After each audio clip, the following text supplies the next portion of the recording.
Welcome, welcome, welcome. All zero of you to this live stream. It's Marcus Quasey. I specialize in telling people what to do with their money. Done that for over 2 decades. In addition, I am also a retired professional athlete, retired roadman, retired son, brother, boyfriend, and I help and promote the business class lifestyle.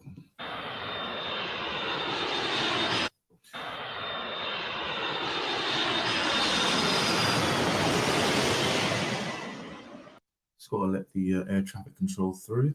That was the business class lifestyle airlines. And in case you don't know or you haven't heard, the business class lifestyle is a term, that I've coined, effectively describing a certain way that you'd like to live life. So if you look at things in terms of aircraft cabin quality standards, if you want to call it that, but you've got economy. That's a given. You get that at birth.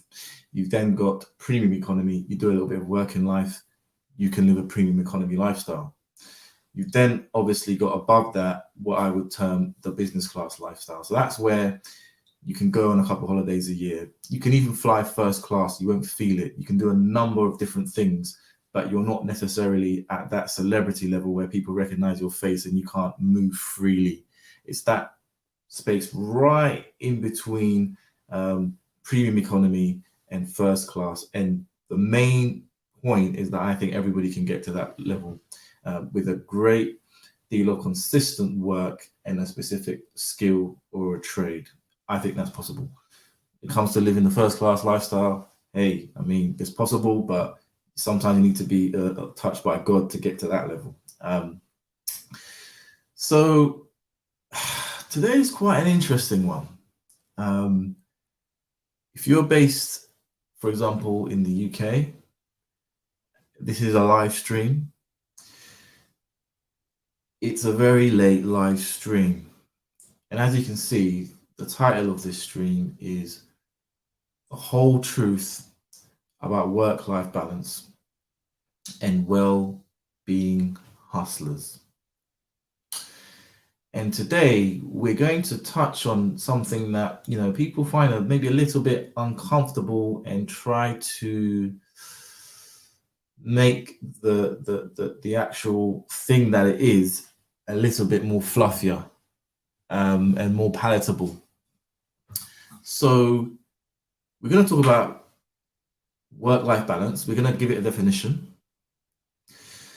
We're then going to look at well-being and how that's kind of been cultivated from the work-life balance concept. And I'm going to share with you quite a poignant story. And it's, like I said, it's all just from the emotion that I'm feeling now in the events that have happened very, very recently. Again, if you look at the time in the UK, you'll see what I'm talking about, because it's quite late over here and I'm doing this live and there's absolutely zero of you in this live stream. But we digress, we continue. So yeah, let's start with the truth about work-life balance. Okay. What does it mean? So typically it is, I'm not saying this is what I would describe it as, but typically it is described as the amount of time you spend doing your job or business or whatever it is that you do to earn a living, in comparison to the time you spend with loved ones or pursuing things such as personal interests and hobbies. Okay. That's the kind of worldly known definition. But actually, I would prefer to look at it in a whole different concept. And I think it's important that young men and women that are striving don't sugarcoat and fluffy up work-life balance for what it is when it comes to trying to meet your objectives in life. So my definition of work-life balance focuses on two things. The first of which is being effective. So effective can be defined as being successful in producing a desired or intended result. So that's what being effective is. Being effective is being successful in producing a desired or intended result. Being efficient,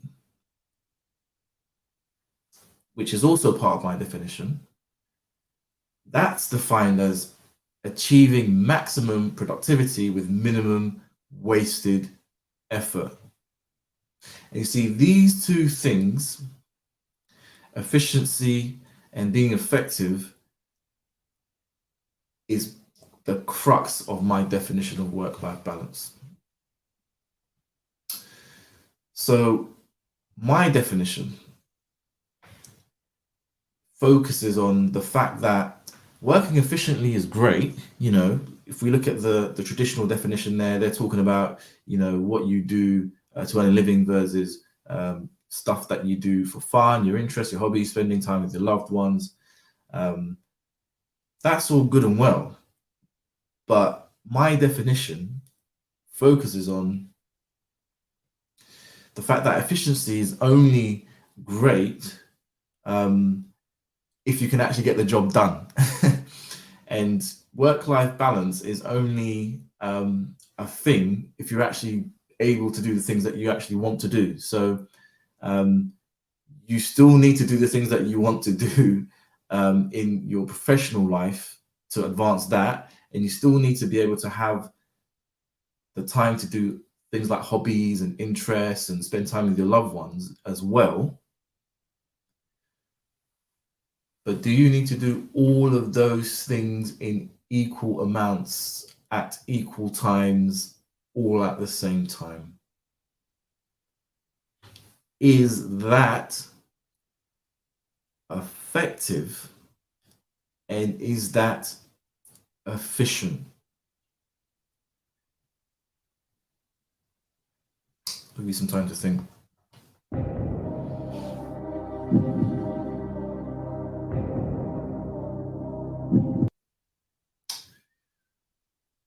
So to me, work-life balance is basically doing everything you want to do in your life in the most efficient and effective way. So you still got to get everything done, see? So this actually challenges where the balance comes from. And we're gonna come on to, like I said, this is not this is all live. This is, you're on a journey. You're on a journey here. And as part of the journey, there'll be things that I will be learning too.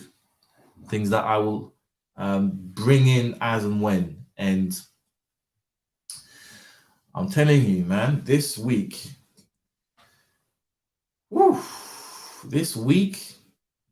it's officially Friday, but the actual day hasn't started. But so far this week, man, this week's been tough. This week has been by far one of the longest. I mean, put it this way, this week has been long and hard, but good. No pun intended.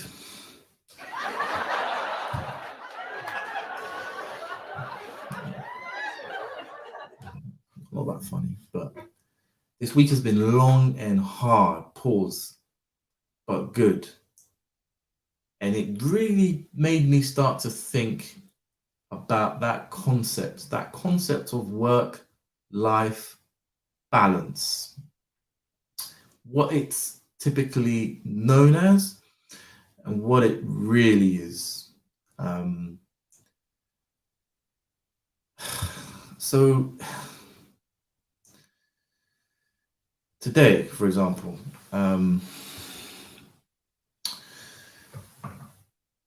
not too long ago, I've got back from my day. So my day, I mean, let's even go one day before my day. So let's start back. Let's just say today's actually Friday morning, but let's just say today's Thursday. Let's say today's Thursday night. So if we're talking one day back, we're talking Wednesday morning, right? So Wednesday morning, first thing on my list, I'm going to a volunteering event. I'm going to speak and I'm going to help. I'm going to provide information about careers for people in my community mainly, but everyone.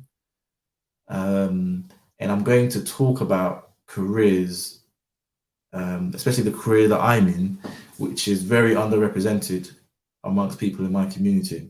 I'm going to talk about it, I'm going to answer questions, and I'm going to encourage people who want to get into the industry to do so and help them do that. Now, like I said, Wednesday morning, I'm now traveling all the way down south. We're talking almost like near Kent sides. So I'm from the north part of the city. Now I'm traveling all the way down to and I've got to start there at like 7:45. I've got to start there at 7:45, and it takes about an hour and a half to get there. So you can imagine the time that I've started on a Wednesday. So on a Wednesday, I'm up at like 5 to make this engagement. Get the engagement done, it all goes well, kids are happy, and I really, really enjoy helping my community. From there now, no break, no gap, straight into business activities. Back to back to back meetings. And I'm not talking any old random meetings. I'm talking meetings where there's millions on the line, and I'm doing them back to back to back after waking up so early, going all the way from one part of London, coming all the way back into the city, and then doing these meetings back to back to back. And my last meeting was with someone who actually was in the process of a complaint. So what was planned as a 30-minute or so meeting ended up lasting about 2 hours plus. And that was the last meeting of the day. And this was the meet, because I thought it was going to be a 30-minute meeting, I squeezed it in, and that meeting started at 4:30 p.m. So, you know, the day that I had 4:30 p.m. meeting, meeting lasts 2 hours, 4:30, 5:30, 6:30. I now got to do some notes and bruh, I've started my day at what, 5 a.m., maybe a bit before that. That's when I started my day. Oh my goodness, someone's in the live stream. This topic is very deep, so I'm not going to do too many bells and whistles. I'm going to give you another bomb. Because anyone that comes into my live stream and I see that there's an additional person there, I've got nothing but love for you, because I've missed a day. We're going to come on to that. This is work-life balance. I was supposed to be on a live stream yesterday, But because of work-life balance, I had to take an L and miss that. And I know there's people there that want to come and see what I've got to say. Maybe they come and then they report me and leave because this person now seems to have left.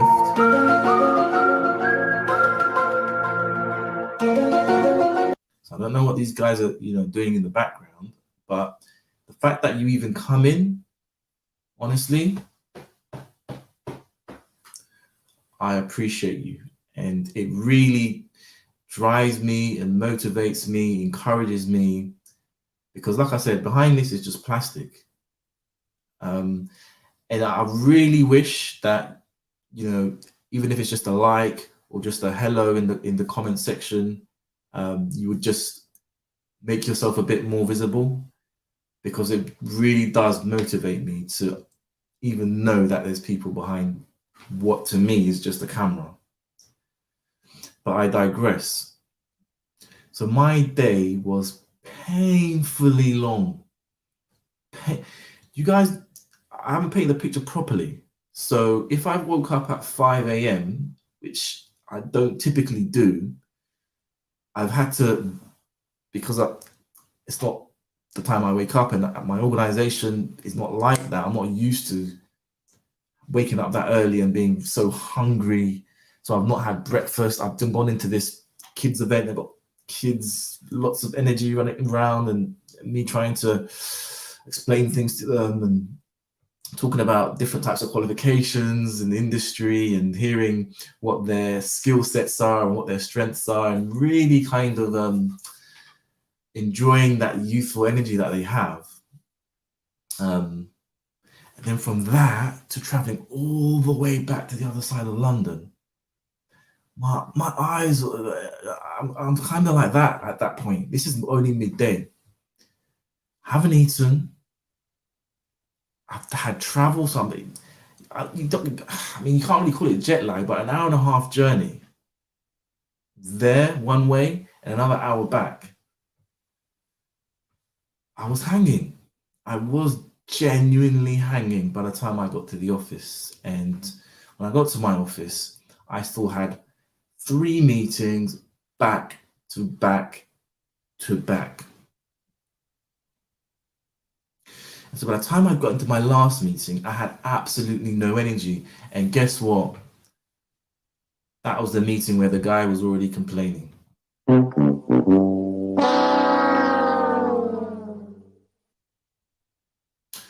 So instead of me being able to actually switch off and perhaps unwind, I had to get myself together. And something clicked at that time as well, because on my way back, I got an energy drink.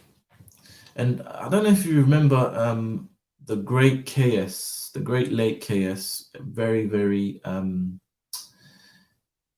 you could say inspiring, but definitely pioneering content creator.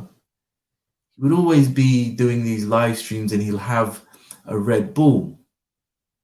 Now, fortunately for me, I don't normally have those types of drinks. And the ones that I do have, they have a very negligible amount of caffeine. And that's the substance that gives you that energy rush and that pick me up. And you get that in energy drinks, and you will get it in things like coffee.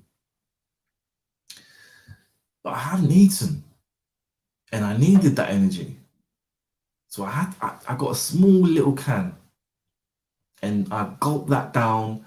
And this complaining client, I mustered the strength up, and it was a Zoom meeting. The lights were on, the cameras are on, and I'm hey. But actually, I was hanging. I finished the meeting 4:30, 5:30, 6:30. I've then got to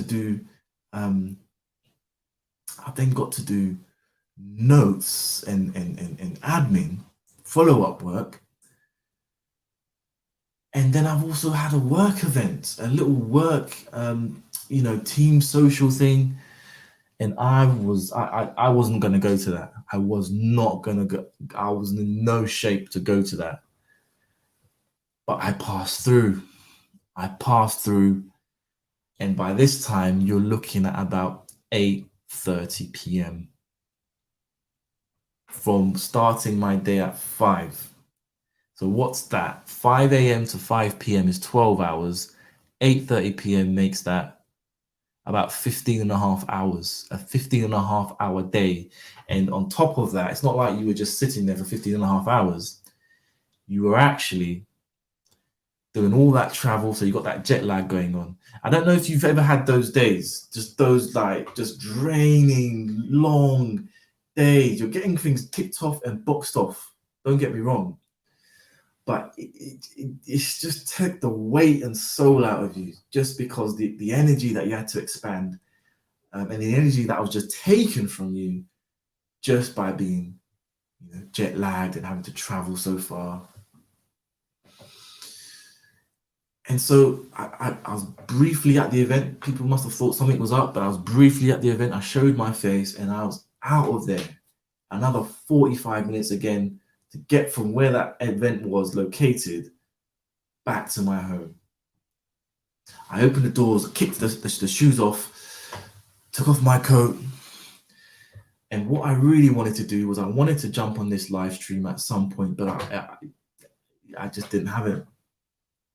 I told myself I was going to get a nap, wake back up in an hour or two, jump on the live stream and do what I said I was going to do, which is live stream Monday to Friday, as well as a Saturday. The alarm did ring. I got on the phone to a loved one, a family member, and I had a conversation with them. And after that conversation, it was game over. I had nothing left. So I missed my live stream yesterday. I was shattered.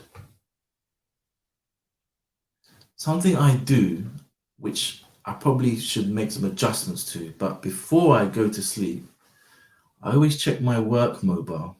I've got a few mobiles. I always check my work mobile to see what I've got lined up for the next day. And so I checked my work mobile. And I had another day of back to back to back meetings.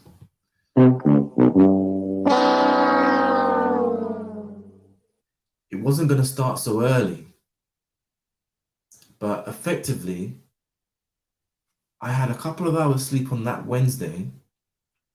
I woke back up to try and do this live stream. I ate a meal, conked out,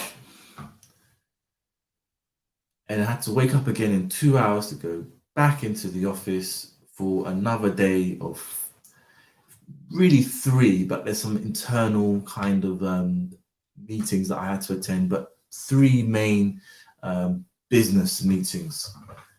And again, absolutely struggling. My eyes are like this. I was like, got through the day. And when you're really tired, when you really kind of got not too much left in you, you're in your last legs, right? You start operating on instinct, okay? And for me, I've got a lot of good fundamentals. I try and always keep a baseline to the level of professionalism, quality that I have. So I refer back down to that baseline, which is a good baseline. And actually, the meetings I had throughout that day were splendid.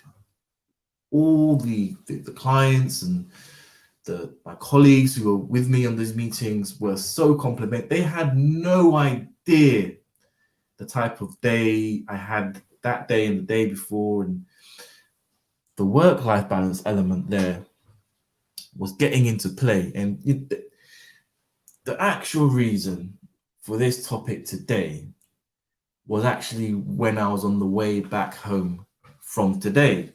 You look at the time, I've got back home not too long ago. Right.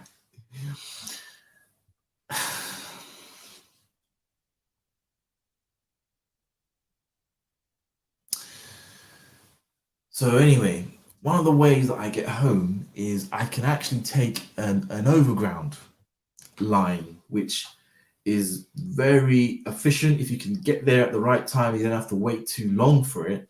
It goes direct to a station within minutes walk from my humble abode. But what it also does is, because it's a very, very fast direct train, this actually goes all the way to Birmingham.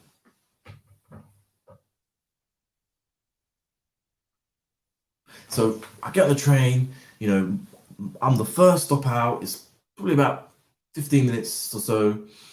And then obviously the train will continue going right the way through the UK up into Birmingham. So from London all the way right up into Birmingham.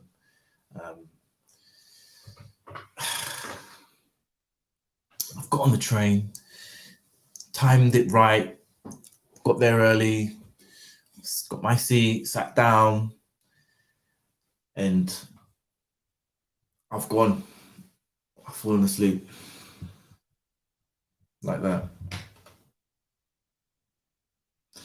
Don't know when it happened, don't know how it happened, but I've fallen asleep. I've woken up now,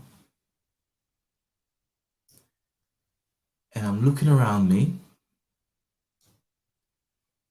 I'm on the train, I'm in a carriage. So when I got on the train, the whole carriage of people had filled the train. When I got off, when I woke up, the carriage that was full of people was now empty. Not a word. And suspiciously, very suspiciously, I noticed that whilst on the train, getting on the train, and before I fell asleep, there was a litter in the hallway. This litter had been collected, and it just was a much, much cleaner carriage and coach and space with no people there. I started to panic. I'm gonna tell you the truth. My alarm bells just, my heart was just like. So I'm now in an empty coach, which looks like it's been all of a sudden cleaned up. I don't even know what station I'm at. So then I go to press the button. There's a button you press and the doors open. I go to press the button, the doors are not opening.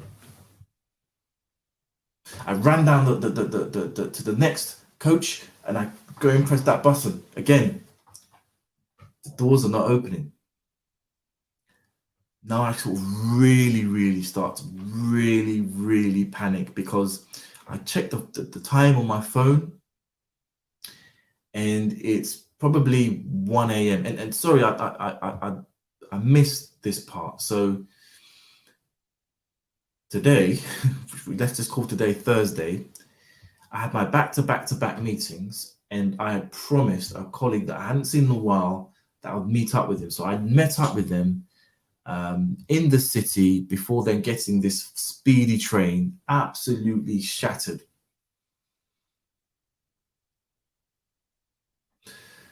So I check my watch, and it's about my phone, not my watch, and it's about 1 a.m. I think about 12:30, 1 a.m. And I'm like, I've just been to 2 carriages now. They're both empty and just clean. The doors aren't opening. What the heck? And I just really panic now. and I kind of start running through and just kind of banging and smashing and just like just smashing the doors and just I'm trying to open the doors. I'm actually trying to open the doors, like literally trying to bust these doors open with my bare hands, because basically at that point I'm realizing that this train has terminated and I've been locked in the train, which seemingly is at a depot where, you know, that's it, it's the end of the line now, this is it, no one is around now, it's closed, it's going to be staying there until tomorrow morning when the trains start back up again. And I'm sweating now, I'm going from carriage, I'm just trying to break this. I'm just absolutely, there's a moment where I just paused and I was about to call the police. I was about to call the police or the ambulance to get me out of this train. I'd been so tired, not just from that day, but the previous day, so tired that I had completely fallen asleep, and it felt like 10 seconds. But by the time I'd woken up, I'm in a whole complete different ends. I'm in another town.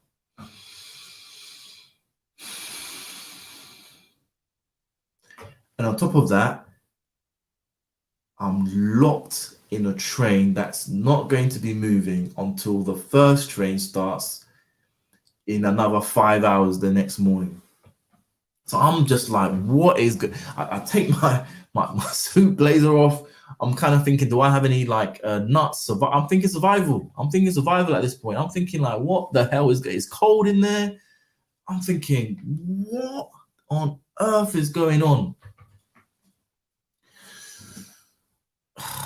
And then I stop trying to open these doors, because they're just opening a little bit, but they're slammed shut. The button it doesn't even seem to be lighting up. It's not actually even lighting up. You know, usually the button for open, it lights up. You press it, and it just, even the light up just shows its function. Whether it opens or not, the light up shows it's not even lighting up. I don't know if it's the defective. It's just me. I've ran through 3 different carriages. I've looked through the carriages. There's nobody, and everything's been cleaned up. So I've been left here, and it's been closed on me. They didn't think there's anybody else here. And I think it's just been closed on me. And I've been so tired the whole week. I've ended up falling asleep for what felt like a 10 seconds, but may have been 30 minutes plus, and I'm in a whole new town, trapped in the train. And then something strange happens. I think to myself again, why is that button not actually lit up? So then, from facing the doors of the train, I turn around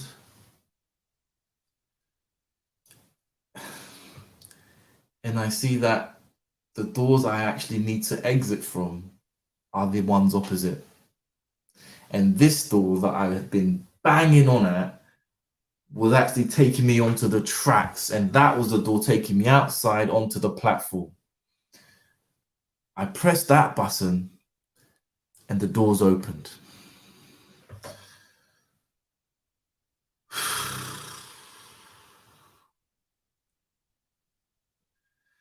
So I was free, but I was in OT. I was in country.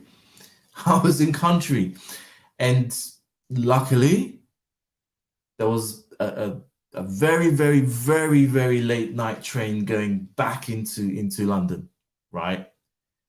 And I made sure I was stood up. I didn't even sit down. I was stood up, awake like that for that whole journey back into London.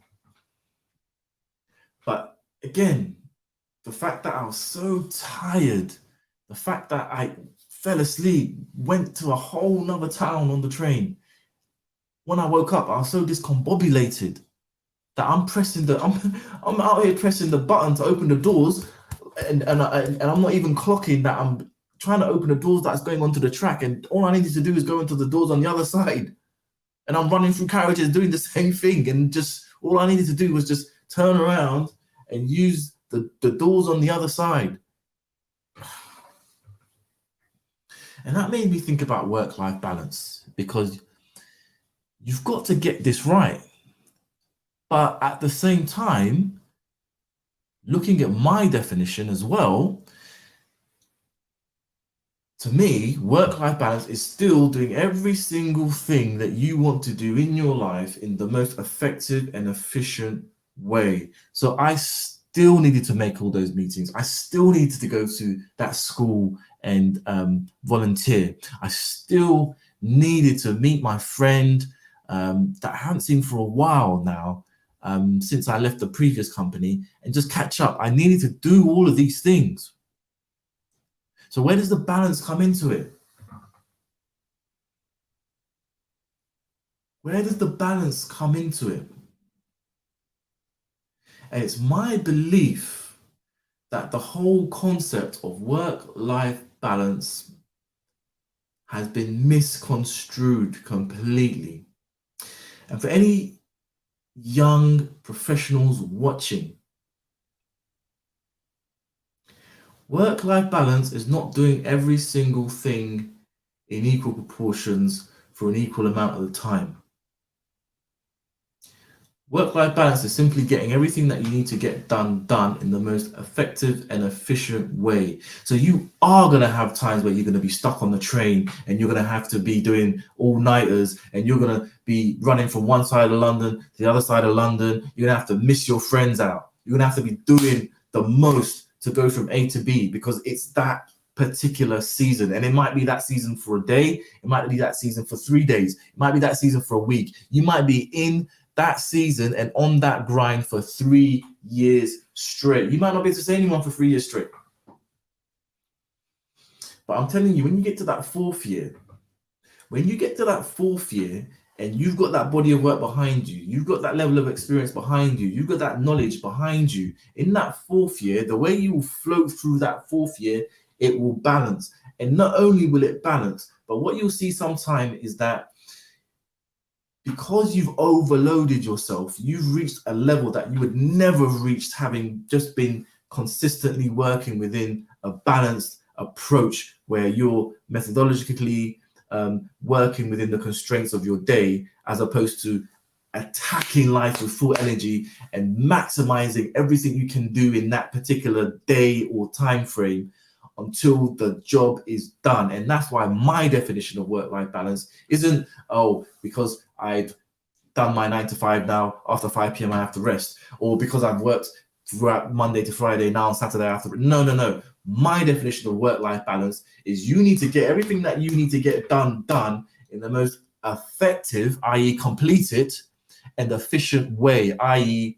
make it as easy as possible for yourself.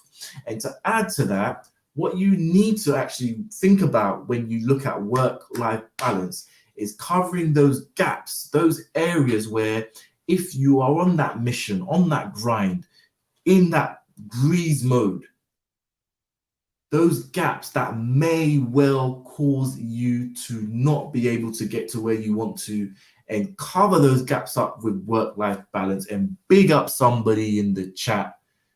There's one of you now in this live stream. I'm going to give you a horn, because like I said, I really, really appreciate anyone that comes into my live stream. Someone is there right now, and it's not me. I don't know who it is, but I really, really, really do appreciate you coming, and I'd love to hear from you. Anything you have to say, even if you just want to put your hello in there, put in a number 1 in the chat, put a like on the video, put a dislike on the video, put a comment of criticism, anywhere you want. But just the fact of you being here, I'm so appreciative. I really am. I'm trying to grow this so that this message can get across to as many people as possible. The idea of this whole channel is to give useful bits of valuable information. I'm not a young man, but I'm not necessarily an old man. And there's things that I've done, things that I've experienced and I'm still experiencing, that I want to share with people so they can really get some value and basically almost get a cheat code through to life. And today we're talking about work-life balance, and the fact that it It's not actually supposed to balance, and it's in your best interest almost to not actually be balanced. A balanced life is almost a lie, and it's almost a life that I probably wouldn't like to live, because it's a life that doesn't have any extremities. Success requires an extremity, whether it's an extremity of effort, an extremity of time, or extremity of energy. You are going to have to unbalance your work and your life to actually achieve success. And the actual balance comes over a period of time. If you put in a certain amount of work for a certain period of time, the future work that you do will be less, and overall it will be a balance. Let me equate that in a real life example. I have played football at a very, very high standard. When you start to play football, you might be 6 years old. Now, you have got to play somewhat obsessively to get to a very, very good level. I could be talking American football. I could be talking what you guys call soccer. I'm talking UK football, but it's the same on both levels. And it's also the same if you wanted to be a subject matter expert, let's say in the field of environmental accounting. If you wanted to be a subject matter expert in the field of social media management, if you wanted to be an influencer, or you wanted to be someone with a body of social media content, it is going to take you a body of work and time. Now, in the example of a footballer, if you started at age 6, you would not typically start to play professionally until the age of, at the very least, 16. And typically it will be 18 and 21 onwards. So from 6 to, let's just say, 16, that's 10 years of work. And by the way, those years of work isn't at joke pace and joke level. You have to train every single day. You have to make sure your body's in shape every single day. Football, soccer is like a 9 months a year job. You need to be in shape for 9 months of every single year from age 6 all the way up to age 16. And only at age 16, they say you can play with the big boys. So the job is not even done. You've just entered now at age 16. And then from age 16 to, let's say, age 26, that's when you'll get really good. And then from age 26 to age 36, that's when you'll remain good and then maybe completely finish. So over those years from 6 to 36, that's a 30-year period of work at a very high level, elite level. Most people that do that, take away injuries, take away unfortunate circumstances, will be in a position to be able to retire. So they've been working their nuts off, diet. You can even call the fact that they've got all these responsibilities, these public engagements, being a celebrity, the invasion of your privacy. They're going to have all of that grind to deal with from the age of, let's not say age 6, even though there's still pressure there.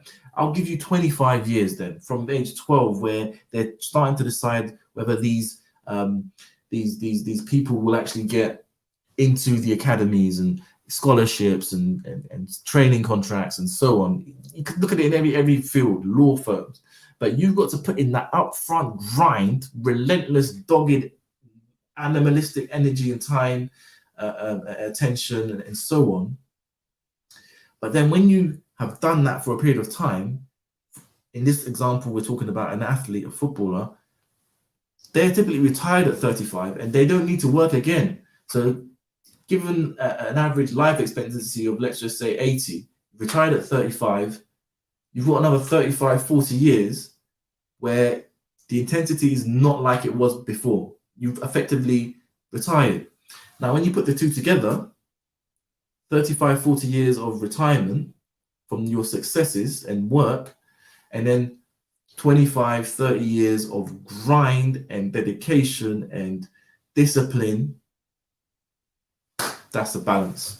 That to me is what work-life balance is.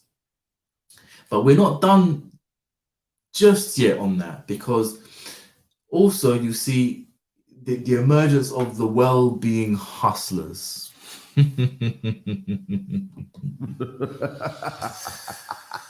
I'm not letting these guys get away with it.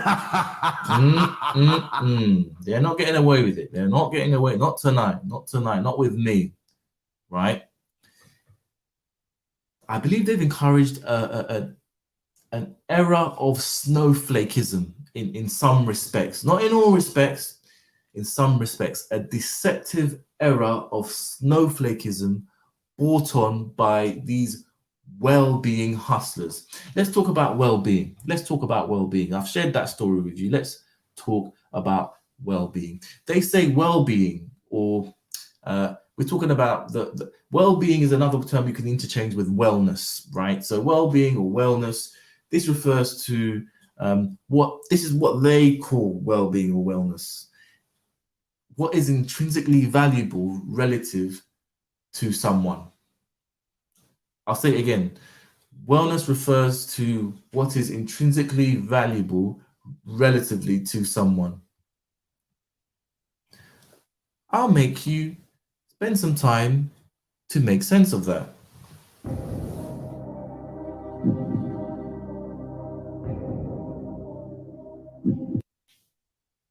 Need some more time? Well, I certainly see no sense in that. You could say I see nonsense in that. And it kind of really unravels itself, this whole well-being and wellness industry. I'm not saying it's all bad, but let's start by me sharing some stats with you. So the wellness industry is, in terms of the global wellness industry, that economy is valued, well, was valued in 2019 at about 4.9 trillion. $4.9 trillion industry in 2019, right?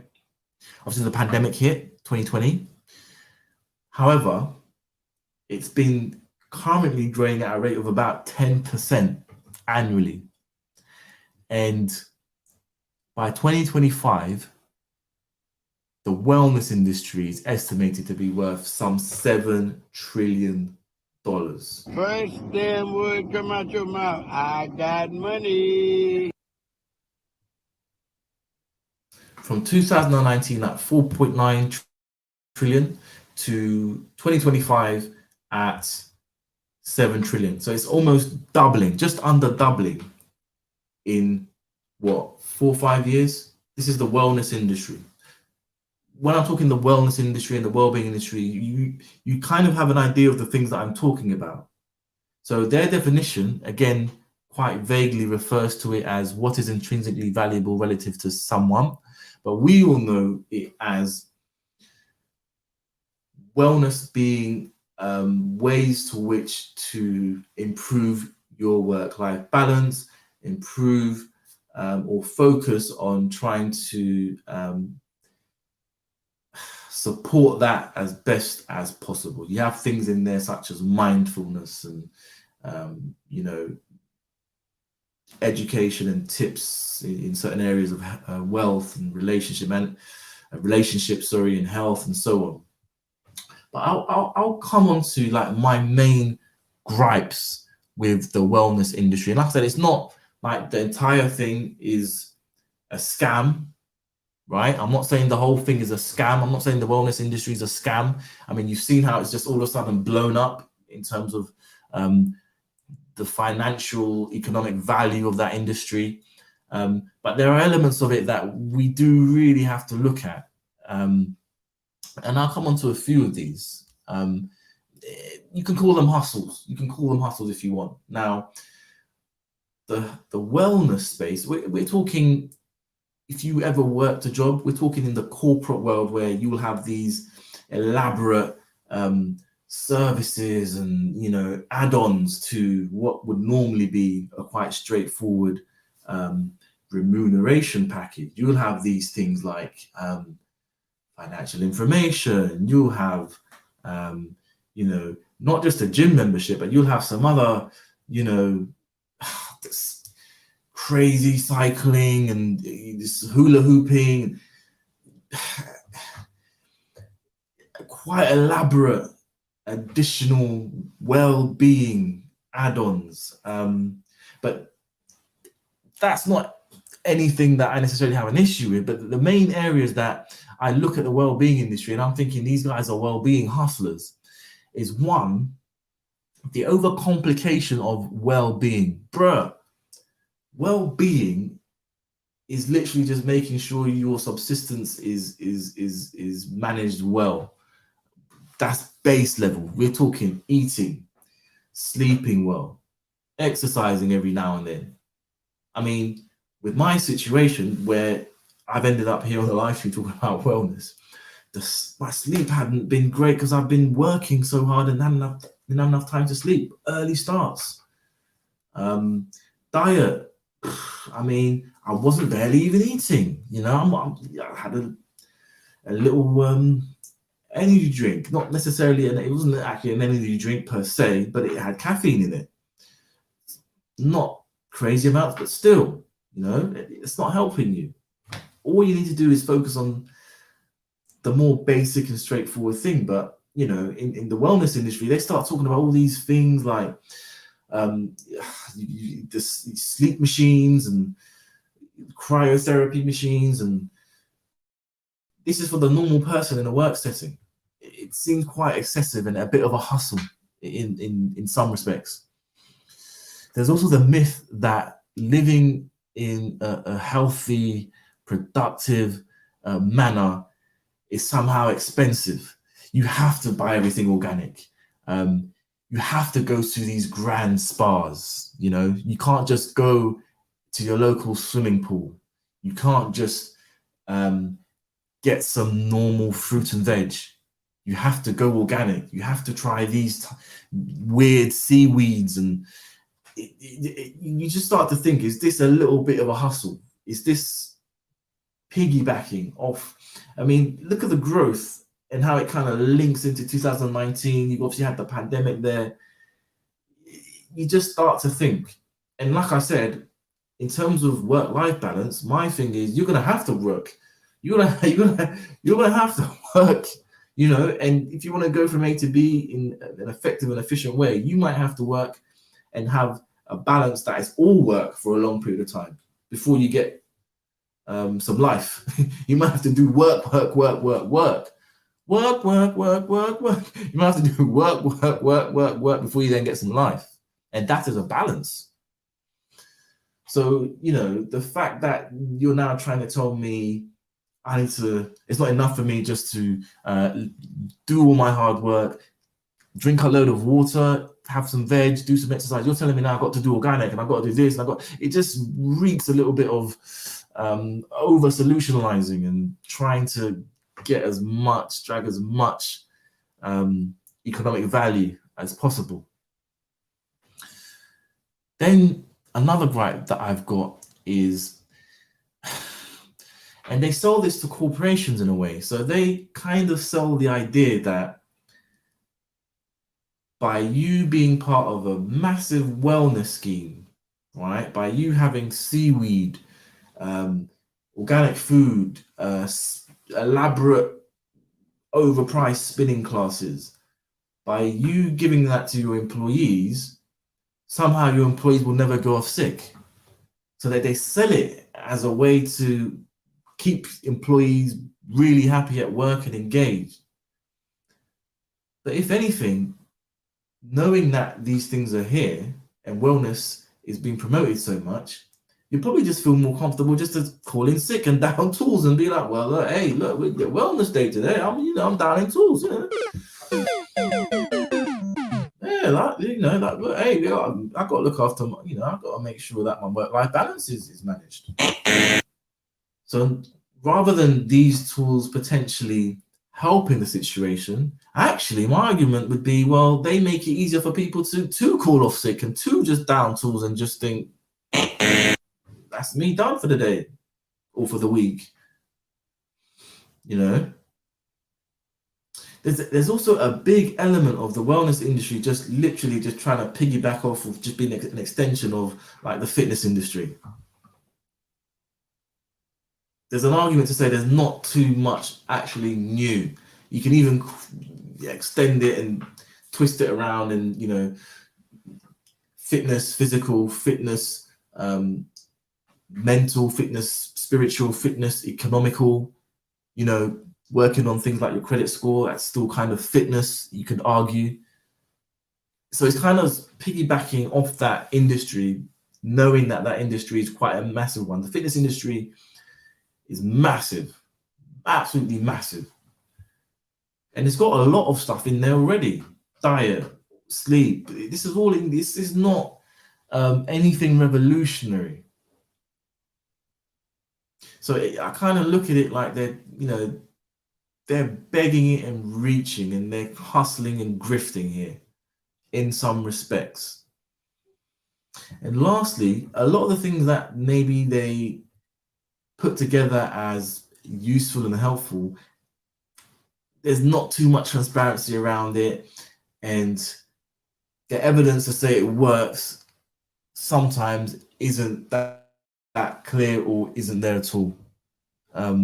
So that's my 2 pence on the well-being and wellness industry. It's blowing up. It's blowing up in terms of an area to perhaps work in, or maybe, you know, create a product or service in that world. In terms of business opportunities for yourself, it's a great, I think it's a good space to get into, because it's going like that. It's going like that. But for you watching, you need to ignore that and focus on trying to reach the goals that you want to reach in the most effective and efficient manner, whilst also analyzing the gaps that you have and putting things in place to cover those gaps. That's the well-being element for me. Are you someone that loses focus on a goal after a week? If so, you might need to have some kind of an event, or some kind of a break, or some kind of a rejuvenation event, maybe on a weekly basis, to get you locked back in and engaged on your goals. That is you seeing your situation and filling up a gap. Is your home setting conducive of the best quality of sleep? And are you actually in a situation where you might have to work late? If you see that you're in a situation where you might have to work late, you need to plug that gap. Pause. You need to cover that gap. Oh man. But you see where I'm coming from. It doesn't need to be some elaborate, oh, you now need to go on a retreat somewhere. And when you go there, you're going to have to bring all these expensive equipment and items, and we're going to have £50 a gram seaweed. It's moving in that direction, and it feels like a hustle, the whole wellness space in some respects. It's not all like that. There are good fundamentals that they have as well, but I'm just calling it out for what I see.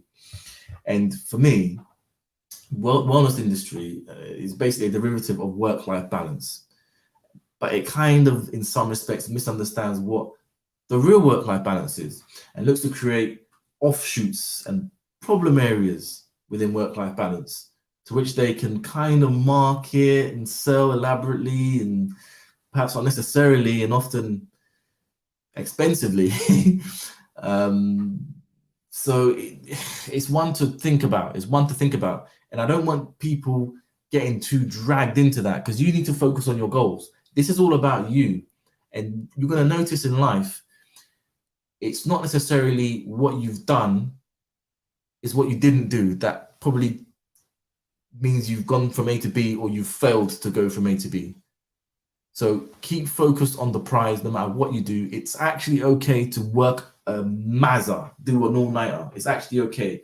Just understand that you need to cover your gaps, and that in the future you're going to have to balance that off somewhere. It might be in the future, as in that same night you're gonna have a late start because you've done the work all night. But do not look at work-life balance as you doing equal amounts of work and equal amounts of life in equal proportion. That is a lie. That is a lie. Do not fall into that trap, because what's going to happen is your progress is going to go like that, and the guy who's just doing the madness, his progress is going to go like that, and then he's just going to chill. But you'll just be doing that forever. And as you're doing that forever, things are going to happen in your life. So you may never get to where you're trying to go to because you're just going like that. You may never get there. You might have unwanted situations that stop your progress from going there to go there. Going here means you can get to your goal as quickly and as efficiently as possible whilst covering your gaps. And to me, that is the real work-life balance. And we've done it again today. We've forgotten to blooming... You've forgotten to blooming set this thing up, man. Oh, calm down, man. But yeah, I like to talk for about 45 minutes. This is again, there's a reason why I use this. Time is not a circular thing. It's not eternal. It doesn't go around. When it's gone, it's empty. You know, the visual makes me understand that. When you see a clock just going round and round and round, you might not take into account the fact that your time is not circular and not eternal. It's exasperating and it's limited. But I digress. So today we talked about how my week and my day was long and hard but good. Pause. And we talked about the effects of work-life balance and how perhaps a whole industry has been created out of it, the wellness industry. And in some respects, they try and hustle. Do not fall into the trap. You still have to work, and it is okay to work tirelessly and work hard. Cover yourself in case of any wobbles, but you don't have to do it all in equal proportions. Thank you all very much for coming today. I was unable to do my show yesterday. There will be a show tomorrow. You will see me tomorrow. And on Saturday, you will see 2 shows, because when we do not make a move that we say we're going to make, we will make up for it in future. And there's nothing wrong with that. That's still work-life balance. So apologies for not being there yesterday. I'm here today and I'll be here in the future. We're going to leave with something cheesy. If you're someone who actually understands the power of words, you will argue otherwise. I argue otherwise. We're going to leave with what they call an affirmation. Please repeat after me. I will be, do, and have everything I want in this life and create my own destiny, because that is my divine will and I have been ordained to do so. Let's go through it one more time and say it with feeling. I will be, do, and have everything that I want in this life and create my own destiny, because that is my divine will and I have been ordained to do so. I've got someone in the chat now. They've been here for a really long time. What would you like to hear? Would you like to hear a horn, a bomb? I mean, I honestly really do appreciate it. And if you could perhaps give me any type of feedback, even if the feedback is a like or just a hi in the comment section, any type of feedback for anyone watching, I would greatly appreciate it, because this is going to be a long journey. There's going to be times I'm on here and there's hardly nobody watching. And it's tough to do that. It's actually very tough to do that. And I still want to be able to put out valuable content. And I don't want to, there's things you can do to get views on platforms. There are issues that I want to talk about, which I know will probably get me views, but I want to start with the value. I want to start with the value up front. And it's just really, really nice to see that there's someone there watching like there is right now. So I really, really appreciate you and all you guys that will also watch after the live stream's finished. I've probably, I'm done for the day. I've done my 45 minutes or so. So I'm now going to wrap up, but I really appreciate you. Have a great evening, whether you're working, whether you're relaxing. Peace.